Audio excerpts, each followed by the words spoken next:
and I have water, thermal water with solar thermal water heater in my house.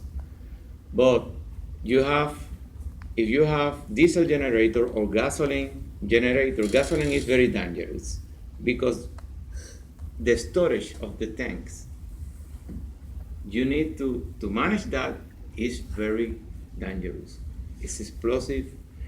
Some people don't turn off the generator and drop gasoline in the tank with the generator in on because maybe it's 7 o'clock or it is dark outside and the people don't see and don't use flashlight. In some case, use a candle to see inside. Yes, it really is true. Maybe in near to 20 cases in Puerto Rico of burns is provoked by candles and explosion in the gasoline generator. Wow. If you use solar photovoltaic system with this inversion, the recommendation of Diane is use DC appliance and DC system for lighting. And if your system is 1,000, not the 1,000, $100,000, big building, this amount is for obtain the PV panels, photovoltaic panels. And the cost for an inverter is similar to this. It's very similar. And the battery is very similar too. It's very close. And if you reduce your asset AC load, you can use more batteries. You can use more batteries. And when you have a hurricane season, you don't need to go to the gas station to obtain diesel or obtain gasoline. You don't need to do that.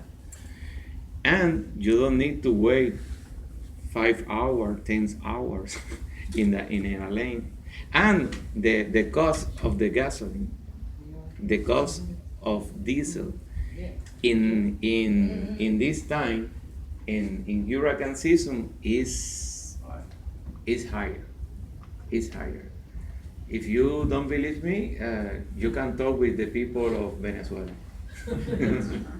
Okay, you ready for the top 10 solar states? Top 10.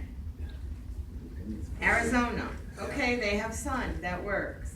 California, Connecticut, Hawaii, Maryland, Massachusetts, New Jersey, New York, Pennsylvania, and Rhode Island. Something told me the Northeast, the Northeast is gonna have, The Northeast, Hawaii is obvious, Arizona, California are obvious, but yet in the Northeast, how about They're, that? they're directly proportional to the education, how educated the people are. So, one of the things Diane said, and I say myself, in the construction industry, one of the biggest obstacles that you have as it relates to energy efficiency in buildings is that so many people just look at the upfront cost. It's terrible in the housing industry. Professional building owners, like schools and government buildings, they will often invest in energy efficient products, air conditioning systems, better insulation, photovoltaics and things like that, because they look at the building through the cost through a life cycle. But the typical, homeowner, consumer, or low cost commercial building, they end up just only looking at the upfront costs and don't want to spend money to invest in energy efficient upgrades. I ran I call it solar panel math. Did it with Diane a couple times, and I'm putting solar panels on my new home. You can take the cost of the solar panels and say well $10,000 for the cost of solar panels on my personal home. Now there's a 30% tax rebate right now that frankly I don't know how much longer it's going to be around because the cost of the panels are coming down, the current administration doesn't really support those things, but anyhow, so it ends up being, say, $7,000. Oh boy, can I do this all in my head, Diane? The 10 panels on the roof end up generating about $80 or $90 of electricity per month. Essentially what they're doing is they're reducing your electric bill by that amount. Look at it over the course of the year, $1,200, $1,000 to $1,200, something like that. Divide that by your $7,000 total cost, you've got about a 15% return on your investment. Where can you get a return like that right now? So it makes sense from that perspective. For some reason, a lot of people, when you talk about investing in energy efficiency, they'll say, well, how long does it take to pay for itself? It's always a silly question, I think, because what's a good number? You know, does it have to pay for itself in a year, 3 years, 10 years? I don't know, but that 15% return or whatever, it pays for itself in about 6.3 years. But here's the real clincher. So I have a mortgage for my new home that I'm building. The cost of financing at today's rates, that $10,000, or I'm sorry, $7,000 that I'm investing is going to cost me about $35 a month. But it's going to save me $90 a month on my electric bill.